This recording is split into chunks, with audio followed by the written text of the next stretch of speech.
Hello दोस्तों, स्वागत है आपका हमारे YouTube चैनल एजुकेशन 360 में। मेरा नाम दलीप कुमार है।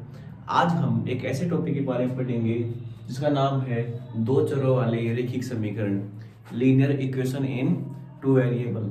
देखो, दो चरों वाले रैखिक समीकरण, इसका अर्थ क्या होता है? दो चर यानी कि दो तो क्या हो, चर हो, वेरिएबल हो, और लीनियर यानी एक उसकी पावर हो। ऐसा समीकरण जिसमें दो चर हो और उसकी घात क्या हो, एक हो, उसे क्या कहते हैं? दो चरों वाला रैखिक समीकरण। आप देखिए, दो चरों वाला रैखिक समीकरण क्या व्यापक रूप क्या होता है? इसका व्यापक रूप होता है ax plus B Y plus C, जहां पर जो x और y है ये तो वेरिएबल है, चर है,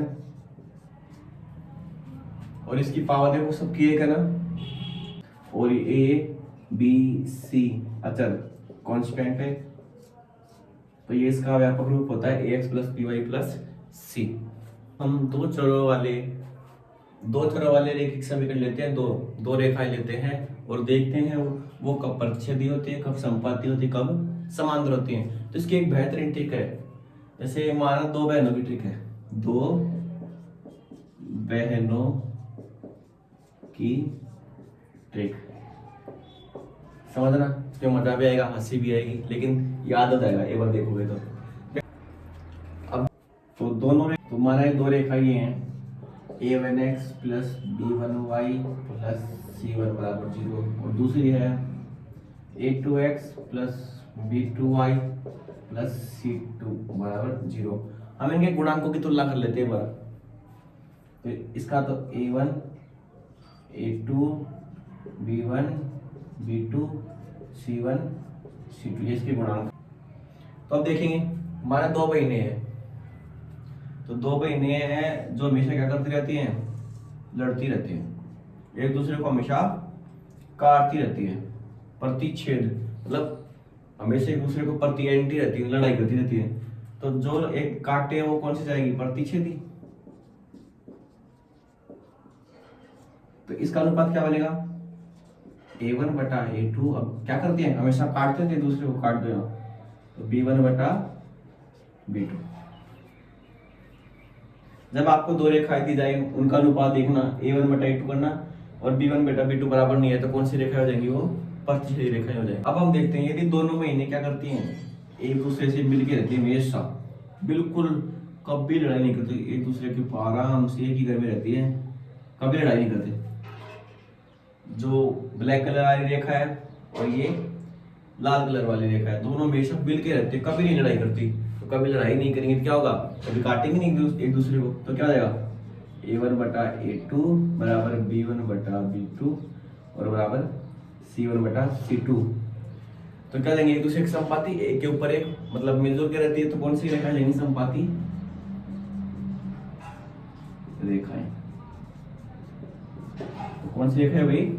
संपाती रेखाएं। अब तीसरी कौन सी बच गई? तीसरी बच गई समांतर। अब दोनों बहिनें लड़ती भी नहीं है और एक साथ रहती भी नहीं है, बिल्कुल बराबर। ना तो मैं तुझे बोल लूंगी, ना तू मुझे मत बोल, इसी से कोई मतलब नहीं इसको, आराम से। तो ना तो इसको बोलती है ना इसको, ये ए है ये बी है, बस बैर बना के रखे। तो ना तो हमें एक दूसरे से बोलना है ना साथ रहना है।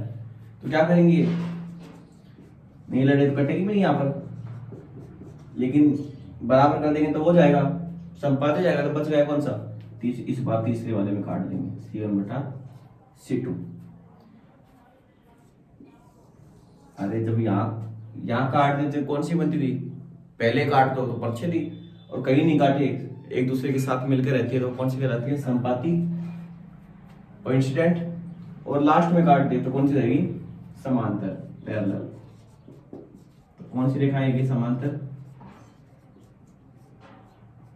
तो देखना ध्यान से। तो सबसे पहले कौन सी पढ़ी थी हमने? प्रतिच्छेदी रेखाएं। वे रेखाएं जो शुरू में काट, दोनों बहनें क्या कर रही थी? शुरू में काट रहे थे एक दूसरे को। तो a1 बटा a2 यहाँ बराबर नहीं है, काट दे, तो b1 बटा b2। कौन सी जाएगी? प्रतिच्छेदी रेखाएं। दूसरी कौन सी थी? दूसरी थी संपाती रेखाएं। दोनों बहनें हमेशा मिलजुल कर रहती थी।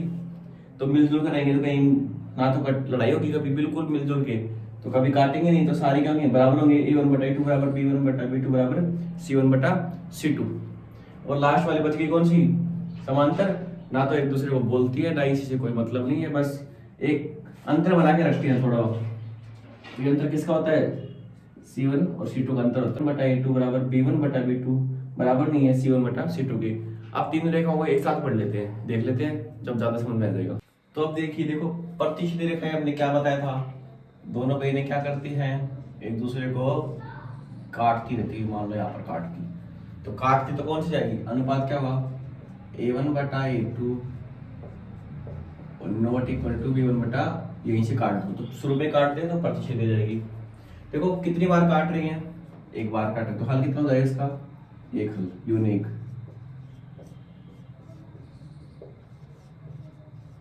तो कितने हल हो जाएंगे इसके, एक हल हो जाएंगे। दूसरी कौन थी, संपाती रेखाएं, कोइंसिडेंट। क्या बताया था हमने, दोनों रेखाएं क्या होती हैं, एक दूसरे के ऊपर होती है, हमेशा मिलजुल के रहती है, कभी नहीं काटती। तो इनका अनुपात क्या होगा,